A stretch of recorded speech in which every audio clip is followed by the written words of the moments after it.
नमस्कार, मेरा नाम सौरभ शुक्ला और आप देख रहे हैं न्यूज़ 18 यूपी उत्तराखंड का डिजिटल प्लेटफॉर्म।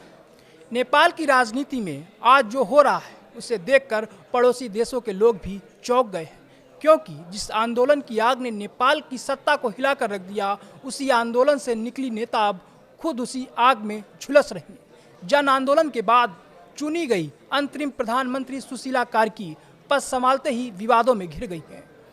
जेएनजी प्रदर्शनकारी यानी वही युवा जिन्होंने हिंसक विद्रोह करके केपी ओली की कुर्सी पलट दी थी, वही युवा अब सुशीला कार्की को हटाने की धमकी दे रहे हैं। सोचिए, कुर्सी पर बिठाने वाले अब कह रहे हैं जिसे पीएम बनाया है उसे उतार भी सकते हैं। ये धमकी कोई और नहीं बल्कि आंदोलन के पोस्टर बॉय सुदन गुरुंग ने दी है। सवाल उठता है, आखिर ऐसा क्या हुआ कि 2 दिन पहले तक जिन्हें सिराखों पर बिठाया गया, उन्हीं कार्की के खिलाफ नारों की गूंज उठने लगी। दरअसल बवाल है कैबिनेट मंत्रियों के चुनाव को लेकर। जेएनजी प्रदर्शनकारियों का आरोप है कि कार्की सरकार में युवाओं को दरकिनार कर दिया गया है। सिर्फ पुराने चेहरे और कथित सेटिंग वाले नेता ही मंत्रिमंडल में जगह पा रहे हैं। गृह मंत्री बनाए गए ओपी अर्याल पर सबसे बड़ा सवाल खड़ा हुआ है। युवाओं का कहना है कि अर्याल को पहले आंदोलन से बात करने भेजा गया था और अब वो खुद मंत्री बन बैठे, यानी सौदेबाजी और साजिश की बू उठ रही है। युवाओं की गुस्से की एक और बड़ी वजह शहीद प्रदर्शनकारियों के परिवार।